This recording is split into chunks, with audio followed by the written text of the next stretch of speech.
जय श्री कृष्ण दोस्तों, मेरा नाम है अजय कृष्णवंशी। स्वागत करता हूं आप सभी प्रतिभाशाली योद्धाओं का जो कि राजस्थान की अलग अलग प्रतियोगी परीक्षाओं की तैयारी कर रहे हैं और युद्ध के मैदान में डटे हुए हैं। आप सभी का दोस्तों स्वागत करता हूं invincible pioneer institute YouTube channel पर। दोस्तों, हम पिछले कुछ दिनों से राजस्थान के जो प्रमुख हमारे राजस्थान की चित्रकला है, राजस्थान की चित्रकला की जो शैलियाँ हैं उनके विषय में पिछले कुछ दिनों से चर्चा कर रहे थे। दोस्तों, हमने हमारी चर्चा जब प्रारंभ की थी तो हमने जो पहला लेक्चर बनाया था उस लेक्चर में हमने इस चीज का डिस्कस किया था कि भौगोलिक एवं सांस्कृतिक आधार पर राजस्थानी चित्रकला को या फिर राजस्थानी चित्र शैली को 4 स्कूल में विभाजित किया गया है। Mewar school, Marwar school, Dhundhar school तथा हड़ौती स्कूल। जिसमें दोस्तों हमने मेवाड़ स्कूल कंप्लीट कर लिया है, यानी कि मेवाड़ की चित्रकला तथा मेवाड़ की चित्र शैली हम कंप्लीट कर चुके हैं। जिसमें दोस्तों हमने पहला लेक्चर उदयपुर चित्रशैली के ऊपर बनाया था, उसके बाद में नाथ द्वारा चित्रशैली के ऊपर बनाया था और अंतिम लेक्चर जो इससे पिछले वाला लेक्चर है दोस्तों वो हमने देवगढ़ चित्रशैली के विषय में बनाया था। आज हमारी चर्चा का विषय दोस्तों मारवाड़ स्कूल। मारवाड़ स्कूल के अंतर्गत दोस्तों 5 प्रकार की उप शैलियाँ आती हैं, या फिर मारवाड़ स्कूल में 5 प्रकार की शैलियाँ आती है। एक का नाम है दोस्तों जोधपुर चित्रशैली, इसके बाद में हम देखेंगे जैसलमेर चित्रशैली, बीकानेर चित्रशैली, नागौर चित्रशैली तथा किशनगढ़ चित्रशैली। लेकिन दोस्तों आज हम प्रारंभ करते हैं मारवाड़ स्कूल की बहुत ही महत्वपूर्ण चित्रशैली, जहाँ से राजस्थान की अलग अलग कॉम्पिटिटिव एग्जाम में पिछले कुछ टाइम से प्रश्न पूछे जा रहे हैं और आगे भी पूछे जाने की संभावना है। उस चित्रशैली का नाम है दोस्तों जोधपुर चित्रशैली। यहाँ से हम प्रारंभ करते हैं। दोस्तों, हमने शासकों के नाम लिख रखे हैं, क्यों लिख रखे हैं अभी थोड़ी देर बाद में आपको समझ में आ जाएगा। प्रारंभ करते हैं हम बिना टाइम वेस्ट किए।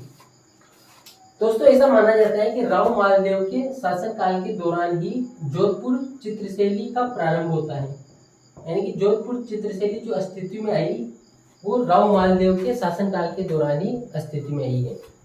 राव मालदेव के शासनकाल के दौरान दोस्तों चोखेलाव के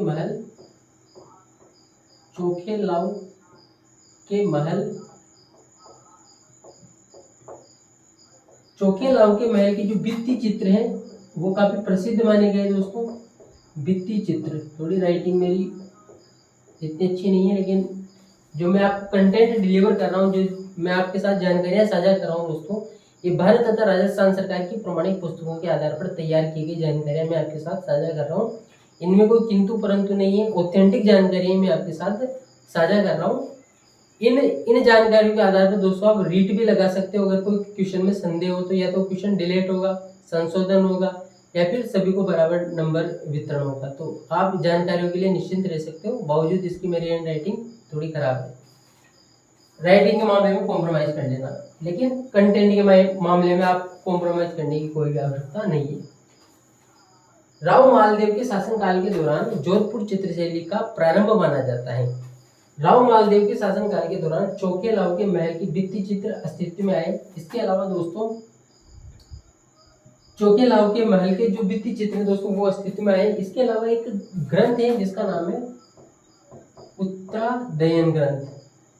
उत्तरदयन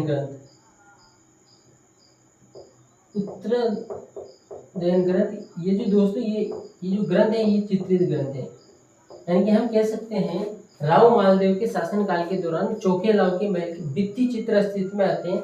साथ ही उत्तराध्ययन ग्रंथ जो है ये दोस्तों एक चित्रित ग्रंथ है, ये भी अस्तित्व में आता है। और हम ऐसा मानते हैं कि राव मालदेव के शासनकाल के दौरान ही जोधपुर चित्रशैली का प्रारंभ होता है।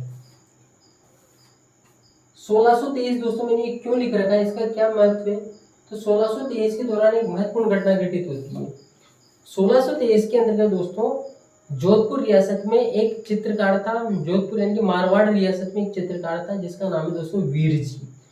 जो वीर जी था काफी अच्छे चित्र बनाता था ये। तो वीर जी को बुलाया। पाली के एक वीर पुरुष थे, पाली के एक अच्छे महान व्यक्ति माने जाते हैं जिनका नाम है दोस्तों विट्ठल दास चंपावत। विट्ठल दास चंपावत जो कि पाली निवासी थे, उनके द्वारा वीर जी को बुलाया गया और वीर जी को कहा गया कि आप रागमाला का चित्रांकन कीजिए। हालांकि रागमाला का चित्रांकन दोस्तों हमने उदयपुर शैली में भी पढ़ा था, यानी कि हम कह सकते हैं रागमाला का जो चित्रांकन है दोस्तों हमने मेवाड़ स्कूल में भी पढ़ा था, लेकिन रागमाला का अलग अलग चित्रशैलियों में चित्रांकन हमें देखने को मिल ही जाता है। तो वीर जी जो चित्रकार थे वो विट्ठल दास चंपावत के कहने पर उन्होंने रागमाला का चित्रांकन किया। ये महत्वपूर्ण घटना है दोस्तों। वीर जी जो कि अच्छे चित्रकार थे, इनको किसने बुलाया दोस्तों? पाली का जो एक बड़ा व्यक्ति था जिसका क्या नाम है?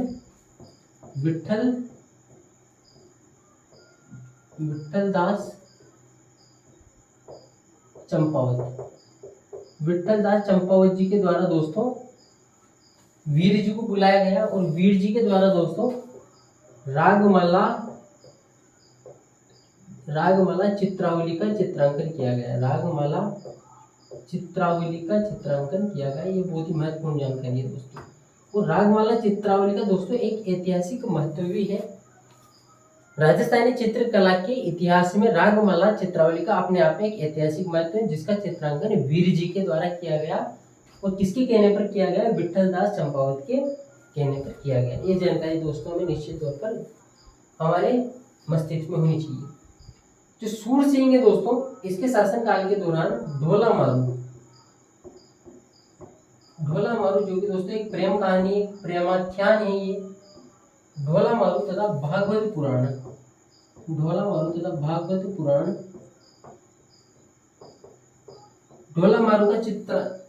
मारू का चित्र देखने को मिलता है दोस्तों सूर सिंह के शासनकाल के दौरान।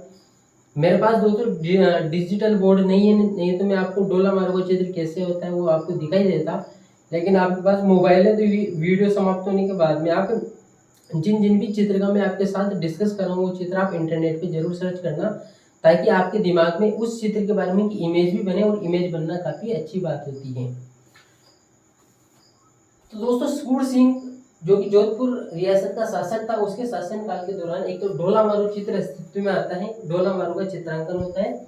एक भागवत पुराण जो ग्रंथ है दोस्तों, इसके भी अनेक सारे चित्र अस्तित्व में आते हैं, यानी कि भागवत पुराण ग्रंथ के जो अलग अलग किस्से होते हैं उनके ऊपर भी दोस्तों हमें चित्र देखने को मिलते हैं। जैसे दोस्तों हमने उदयपुर चित्रशैली में पारिजात अवतरण के बारे में पढ़ा था, जो कि 1540 में नाना राम के द्वारा बनाया गया था। और राणा उदय सिंह उस समय उदयपुर का शासक था, यानी कि मेवाड़ रियासत का शासक था। यानी कि मेवाड़ रियासत का शासक उदय सिंह के शासनकाल के दौरान नाना राम के द्वारा भागवत पुराण का एक किस्सा है दोस्तों, जिसका नाम है पारिजात अवतरण, यानी कि पारिजात वृक्ष की उत्पत्ति कैसे होती है उसके ऊपर एक खूबसूरत चित्र बनाया गया। तो इसी प्रकार दोस्तों हम कह सकते हैं भागवत पुराण के अलग अलग किस्सों के ऊपर अलग अलग समय में चित्र देखने को हमें राजस्थानी चित्रशैली में मिल जाते हैं। तो ये भागवत पुराण का क्या मतलब है? भागवत पुराण की जो अलग अलग किस्से हैं उनके ऊपर भी चित्र हमें देखने को मिलते हैं सूर सिंह के शासनकाल के दौरान। और ढोला मारू का चित्र जो कि प्रसिद्ध है वो भी सूर सिंह के शासनकाल के दौरान ही देखने को मिलता है। एक दोस्तों प्रेम कहानी है। जसवंत सिंह के शासनकाल के दौरान दोस्तों मुगल शैली का प्रभाव जोधपुर चित्रशैली पर काफी हद तक पड़ने लग जाता है। लेकिन उस समय दोस्तों वल्लभ संप्रदाय का भी प्रभाव था राजस्थान में। वल्लभ संप्रदाय का भी प्रभाव था। किसका प्रभाव था? वल्लभ संप्रदाय का। तो वल्लभ संप्रदाय का प्रभाव होने की वजह से दोस्तों जसवंत सिंह के शासनकाल के दौरान जोधपुर चित्रशैली में कृष्ण के अनेक सारे चित्र बनते हैं। कि कृष्ण चरित्र की जो विविधता होती है दोस्तों, कृष्ण के ऊपर अनेक सारे चित्र बनते हैं, भगवान कृष्ण के अनेक सारे चित्र अस्तित्व में आते हैं। लेकिन साथ ही दोस्तों मुगलों का प्रभाव होने की वजह से मुगल शैली का भी जोधपुर शैली के ऊपर अच्छा खासा प्रभाव जसवंत सिंह के समय हमें देखने को मिलता है। यानी कि हम कह सकते हैं दोस्तों महाराजा जसवंत सिंह के समय कृष्ण के बहुत सारे चित्र अस्तित्व में आते हैं जोधपुर चित्रशैली में। लेकिन मुगलों का प्रभाव होने की वजह से मुगल शैली का प्रभाव भी जोधपुर चित्रशैली पर हमें देखने को मिल जाता है। ये जानकारी भी दोस्तों में ध्यान में होनी चाहिए। अजीत सिंह के शासनकाल के दौरान दोस्तों जोधपुर चित्रशैली के सर्वाधिक सुंदर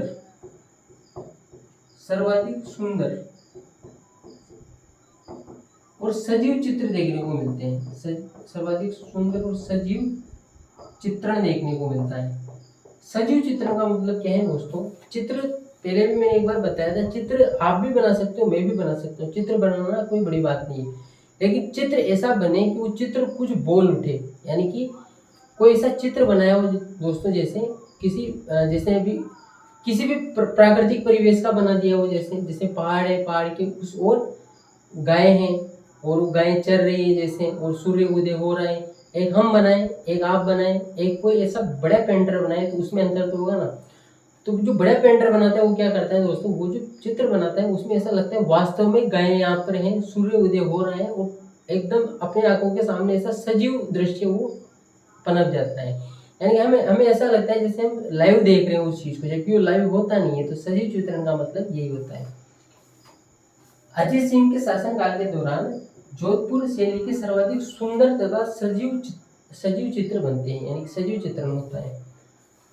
सामंती संस्कृति जो थी दोस्तों, सामंती जो प्रभाव था, सामंती संस्कृति जो जोधपुर रियासत में थी, इसके भी काफी चित्र यहाँ पर देखने को मिलते हैं। सामंती संस्कृति के भी सजीव चित्रण, यानी कि सामंती संस्कृति का भी सजीव चित्रण अजीत सिंह के शासनकाल के दौरान हमें देखने को मिलता है। अजीत सिंह कौन दोस्तों, इनके बारे में हमने जब मारवाड़ का राठौड़ राजवंश पढ़ा था, जोधपुर रियासत का राठौड़ राजवंश पढ़ा था, तब हमने अजीत सिंह के बारे में बहुत ज़्यादा डिस्कस किया था। क्या औरंगजेब का किस्सा था, कैसे वीर दुर्गादास राठौड़ ने अजीत सिंह की रक्षा की थी, तो सारा घटनाक्रम दोस्तों हमने उस समय जाना था।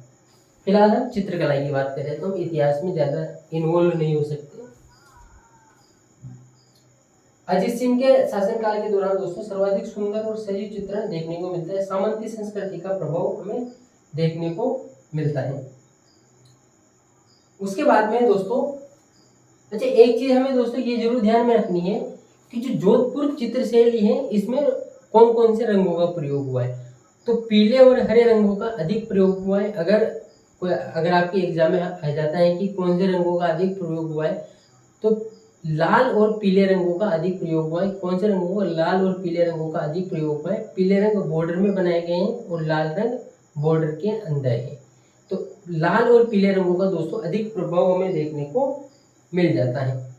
उसके बाद में दोस्तों हमारी चर्चा का विषय है अभय सिंह। अभय सिंह के बारे में क्या खास बात है, बहुत ही खास बात है दोस्तों। अभय सिंह के शासनकाल के दौरान एक डालचंद नाम का प्रसिद्ध चित्रकार था। क्या नाम है दोस्तों इसका, डालचंद।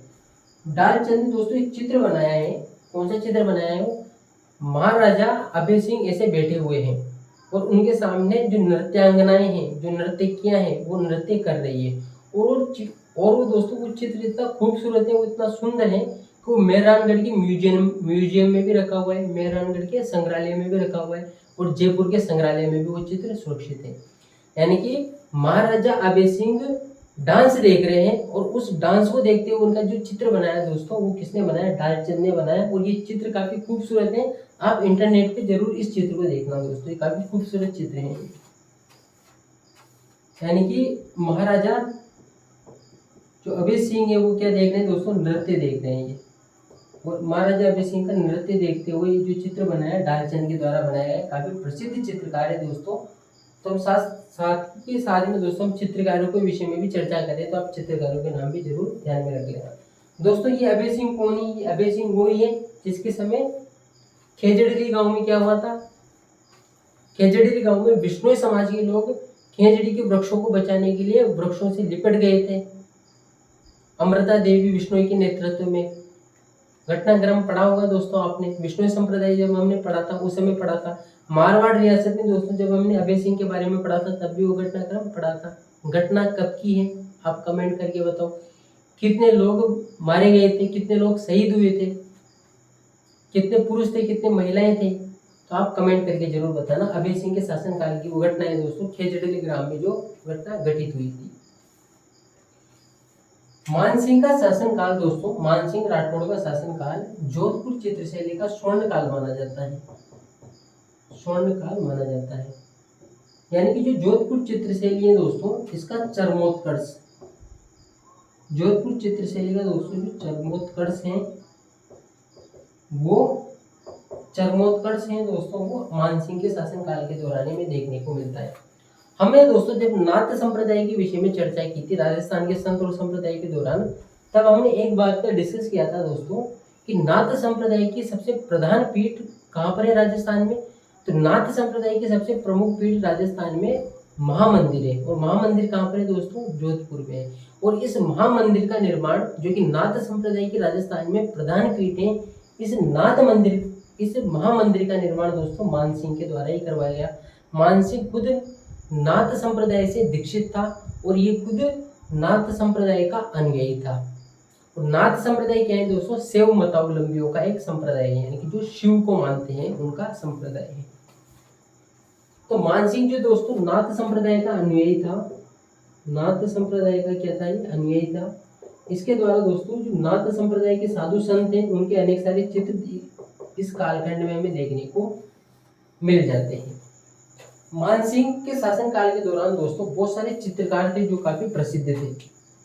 क्या बोला मैं? मानसिंह के शासन काल के दौरान बहुत सारे चित्रकार थे जो कि काफी फेमस थे। जैसे कि चित्रकार, कौन कौन से चित्रकार थे दोस्तों इसके शासन काल के दौरान जो काफी फेमस थे? इधर नाम लिख देता हूँ। एक है दोस्तों अमरदास भाटी, अमरदास भाटी। एक है दोस्तों दाना भाटी। और ऐसा कहा जाता है दोस्तों ये जो दाना भाटी था यही मानसिंह राठौड़ के समय सबसे प्रमुख चित्रकार था। यानी कि मानसिंह राठौड़ के समय अगर सर्वाधिक प्रसिद्ध, सबसे विख्यात और सबसे नामचीन अगर कोई चित्रकार था तो उसका नाम है दोस्तों दाना भाटी। और दाना भाटी के लिए ऐसा कहा जाता है, इसी की वजह से जो मानसिंह का शासन काल है दोस्तों वो जोधपुर चित्रशैली का स्वर्ण काल है या फिर चरमोत्कर्ष का काल है। तो अमर सिंह भाटी, दाना भाटी, अमरदास भाटी, दाना भाटी, राम सिंह भाटी, राम सिंह भाटी। इसके अलावा दोस्तों शिवदास, शंकरदास,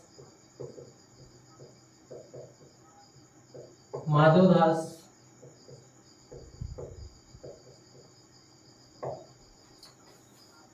मानसिंह जोधपुर रियासत के शासक मानसिंह का जो शासन काल है दोस्तों वो जोधपुर चित्रशैली का स्वर्ण काल माना जाता है। मानसिंह स्वयं नाथ संप्रदाय से दीक्षित था, इस वजह से नाथ संप्रदाय के साधु संतों के अनेक सारे चित्र इस कालखंड में देखने को मिल जाते हैं। और मानसिंह राठौड़ के समय उनका सबसे जो प्रसिद्ध चित्रकार था उसका नाम है दोस्तों दाना भाटी। अन्य जो चित्रकार है उनका नाम है अमरदास भाटी, राम सिंह भाटी, शिवदास, शंकरदास तथा माधवदास। ये जानकारी दोस्तों आपको निश्चित तौर पर होनी चाहिए। उसके बाद में दोस्तों हम चर्चा करते हैं तख्त सिंह की। तख्त सिंह के शासन काल के दौरान दोस्तों यूरोपियन शैली का प्रभाव दिखने लग गया था, यूरोपियन शैली का प्रभाव दिखने लग गया था। तख्त सिंह के शासन काल के दौरान दोस्तों जोधपुर चित्रशैली पर यूरोपियन चित्रशैली का प्रभाव स्पष्ट रूप से दिखने लग गया था। लेकिन तख्त सिंह के शासन काल के दौरान ही दोस्तों एक बहुत ही अच्छा चित्र अस्तित्व में आता है। पेंटर का नाम है दोस्तों ए.एच. मूलर। क्या नाम है? ए.एच. मूलर। ए.एच. मूलर और ए.एच. मूलर ने दोस्तों दुर्गादास राठौड़ की एक शानदार पेंटिंग बनाई है। दुर्गादास राठौड़ की, दुर्गादास राठौड़, वीर दुर्गादास राठौड़ कहेंगे दोस्तों। हाँ तो दुर्गादास राठौड़ बिड़ली नहीं दुल्ली से टक्कर। ये दुर्गादास राठौड़ दोस्तों वही है जिसने अजीत सिंह की प्राण रक्षा की थी। जोधपुर रियासत का जो राठौड़ राजवंश है उसकी रक्षा की थी ये वीर दुर्गादास राठौड़ वही है। वीर दुर्गादास राठौड़ दोस्तों इतना अधिक स्वामी भक्त था, इतना अधिक समर्पित था कि हमेशा ऐसा कहा जाता है कि वो घोड़े पे रहता था। और वो घोड़े पे था और घोड़े पे बैठे हुए वो जो बाटियाँ होती है दोस्तों, जो बाटियाँ होती है उस अपने जो भाला था उस अपने भाले से वो बाटियों को ऐसे कर रहा है। उसके पास इतना भी टाइम नहीं था कि वो बैठ के खाना खा सके। तो वो जो चित्र बनाया है दोस्तों, वो चित्र बनाया है ए.एच. मूलर ने। वीर दुर्गादास राठौड़ का बहुत ही सुंदर चित्र है दोस्तों, आप इंटरनेट पे इसको जरूर देखना। बहुत ही सुंदर और आकर्षक चित्र है। मेरे पास दोस्तों डिजिटल बोर्ड होता तो मैं भी सारी चित्र आपको यहीं पे दिखा था। तो खैर कोई बात नहीं, आपके पास मोबाइल है, इंटरनेट सुविधा है, आप उसका सही इस्तेमाल कीजिए। तख्त सिंह के शासन काल के दौरान जोधपुर चित्रशैली पर यूरोपियन शैली का प्रभाव स्पष्ट रूप से दिखाई देने लग जाता है। उस समय ए.एच. मूलर के द्वारा वीर दुर्गादास राठौड़ का एक बहुत ही सुंदर चित्र बनाया जाता है। दोस्तों ये सारी चर्चाएं हम अभी तक कर चुके हैं, लेकिन हमारी फिर भी कुछ चर्चाएं शेष हैं। जैसे कि जोधपुर चित्रशैली में प्रधान विषय कौन सा था, प्रधान रंग कौन सा था, कौन से पक्षी का अधिक चित्रण देखने को मिलता है, पुरुष की जो आकृति बनाई गई वो पुरुष किस प्रकार का बनाया गया है, स्त्रियों की आकृति वेशभूषा किस प्रकार थी, ये भी हमारी चर्चा का विषय होना चाहिए दोस्तों। और ये चर्चा का विषय भी शेष है। तो मैं चाहता हूँ कि आप इसका एक बार स्क्रीनशॉट ले लीजिए ताकि इसको साफ करके हम जो हमारे कुछ पॉइंट रह गए हैं अभी उनको भी हम कवर कर लेते हैं।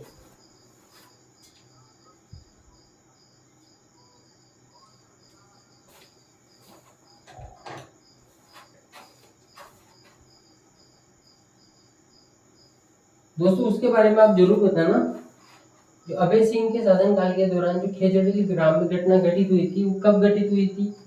अमृता देवी बिश्नोई ने उस घटना का नेतृत्व किया था। कितने लोग शहीद हुए थे, पुरुष कितने थे, स्त्रियां कितनी थी? उसकी याद में शहीद दिवस कब मनाया जाता है? खेजड़ी दिवस कब मनाया जाता है? विष्णु समाज की जो प्रवर्तक हैं या फिर विष्णु संप्रदाय के जो प्रवर्तक है वो कौन है? जाम्बोजी है। तो इसे आप कमेंट भी करना होता है, अगर आपकी इच्छा हो तो कर दिया करो, बाकी तो दोस्तों जिंदगी तो चल ही रही है। ठीक है, प्रधान विषय कौन से थे दोस्तों?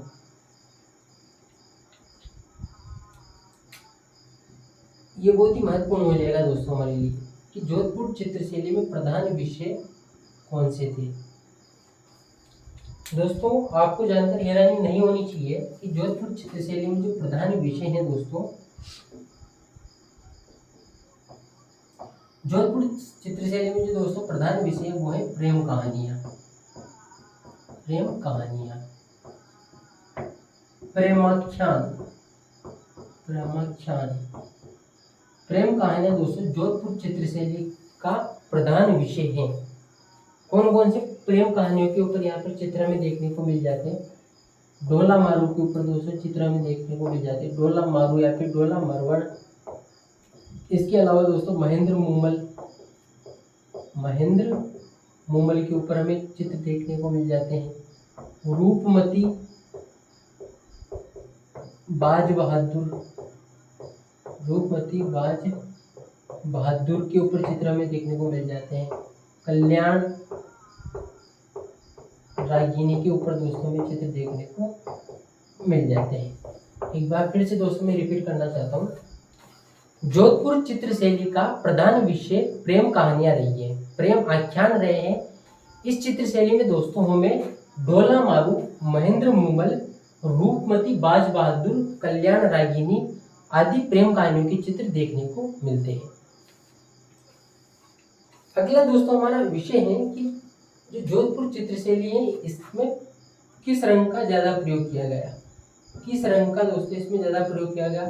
किस पक्षी का अधिक चित्रांकन किया गया? ये सभी हमारे पुरुष को किस प्रकार से चित्रांकित किया गया, महिला को किस प्रकार से चित्रांकित किया गया दोस्तों, ये भी हमारी चर्चा का विषय होना चाहिए, क्योंकि यहाँ से भी राजस्थान की अलग अलग प्रतियोगी परीक्षाओं में दोस्तों प्रश्न पूछे गए हैं और आगे भी पूछे जाने की संभावना है। लाल पीले रंग का दोस्तों अधिक प्रयोगों में देखने को मिलता है, लाल पीला रंग का प्रयोग अधिक देखने को मिलता है। जैसे दोस्तों ये कोई चित्र है तो इसमें ये जो बॉर्डर बनी हुई है दोस्तों, इस बॉर्डर में ये जो रंग भरा हुआ रहेगा, ये रंग तो रहेगा पीला। कौन सा रहेगा? ये रंग पीला रहेगा, ये बॉर्डर में जो रंग रहेगा। और ये जो किनारों का रंग रहेगा दोस्तों ये रहेगा लाल। तो लाल और पीले रंग का अधिक प्रयोग में जोधपुर चित्रशैली में देखने को मिलता है दोस्तों। खंजन पक्षी, खंजन पक्षी कैसा होता है आप गूगल पर सर्च कर लेना। खंजन पक्षी का अधिक चित्रांकन जोधपुर चित्रशैली में देखने को मिलता है। पुरुष को दोस्तों बलशाली दिखाया गया है, यानी कि लंबा चौड़ा। पुरुष कैसा है? लंबा है, लंबा चौड़ा, गठीला शरीर, यानी कि बाहुबली टाइप, गठीला शरीर। मूछें हैं दोस्तों जो गाल तक आती हैं, मूछें ऐसे यहाँ तक गाल तक आती हैं मूछें। और दोस्तों ऊंची पाग, ऊंची पगड़ी, ये खास बात है दोस्तों। राजस्थान की सभी चित्रशैलियों में सर्वाधिक ऊंची पगड़ी या फिर ऊंची पगड़ी की परंपरा अगर किसी चित्रशैली में शुरुआत से हमें देखने को मिलती है तो वो है दोस्तों जोधपुर चित्रशैली में। पुरुष को लंबा चौड़ा, गठीला शरीर, मूछें गालों तक आती हुई और ऊंची पाग के रूप में दिखाया गया है, बलशाली दिखाया गया है। महिला को दोस्तों यहाँ पर महिला का जो है उसमें बादाम जैसी तो इसकी आंखें दिखाई गई है, बादाम जैसी आंखें हैं महिला की। कमेंट करके बताओ दोस्तों उदयपुर चित्रशैली में महिला की जो आंखें हैं वो किस प्रकार की हैं। हिंट दे देता हूं मैं आपको। उदयपुर चित्रशैली में जो महिला की आंखें हैं दोस्तों, वो जल में रहने वाले एक जीव के साथ जैसी है और वो जल के बिना मर जाता है। तो आप कमेंट करके बता देना। महिला की आंखें बादाम जैसी हैं। और दोस्तों राजपूती ओढ़नी ओढ़ रखी है इसने। राजपूती ओढ़नी ओढ़ रखी है दोस्तों, राजपूती ओढ़नी ओढ़ रखी है। राजस्थानी लहंगा पहन रखा है महिला ने, राजस्थानी लहंगा पहन रखा है। और दोस्तों काफी सुसज्जित हैं, आभूषण और दूसरे तो यही सही। बादाम जैसी आंखें है, राजपूती ओढ़नी है, राजस्थानी लहंगा है। ये महिला की विशेषता है दोस्तों जोधपुर चित्रशैली में। एक और खास बात है दोस्तों कि जो जोधपुर चित्रशैली है इसमें बादलों का चित्रांकन भी काफी हद तक हमें देखने को मिलता है। बादलों का भी अधिक चित्रांकन यहाँ पर देखने को मिलता है। बादलों का अधिक चित्रांकन हमें इस चित्रशैली में देखने को मिल जाता है। तो दोस्तों ये जो जितनी भी चर्चाएं हमने की है ये किसके संबंध में की है, जोधपुर चित्रशैली के संबंध में की है। जोधपुर चित्रशैली जो कि मारवाड़ स्कूल की ही एक उपशैली है। इस शैली का प्रधान विषय दोस्तों प्रेम कहानियां या फिर प्रेम आख्यान रहा है। जैसे ढोला मारू, महेंद्र मूमल, रूपमती, बाज बहादुर, कल्याण रागिनी आदि प्रेम कहानियों के ऊपर चित्र हमें देखने को मिल जाते हैं। लाल और पीले रंग का दोस्तों अधिक प्रयोग किया गया है। पक्षी में अगर हम बात करें तो खंजन पक्षी ज्यादा बनाए गए हैं प्राकृतिक परिवेश को प्रदर्शित करने के लिए। और दोस्तों ये सारी बातें और बादलों का भी विशेष यहाँ पर जिक्र हमें देखने को मिल जाता है। ये सारी चर्चाएं दोस्तों हमने किसके संबंध में की है, जोधपुर चित्रशैली के संबंध में की है। उम्मीद करता हूँ दोस्तों ये जो पर्टिकुलर लेक्चर है आप सबको आपके कॉम्पिटेटिव एग्जाम में निश्चित तौर पर फायदा हो जाएगा। अगर आपने लेक्चर को शुरू से अंत तक देखा है तो थैंक यू वेरी मच, धन्यवाद। मिलते हैं दोस्तों नेक्स्ट लेक्चर में जैसलमेर चित्रशैली के साथ। जय श्री कृष्ण।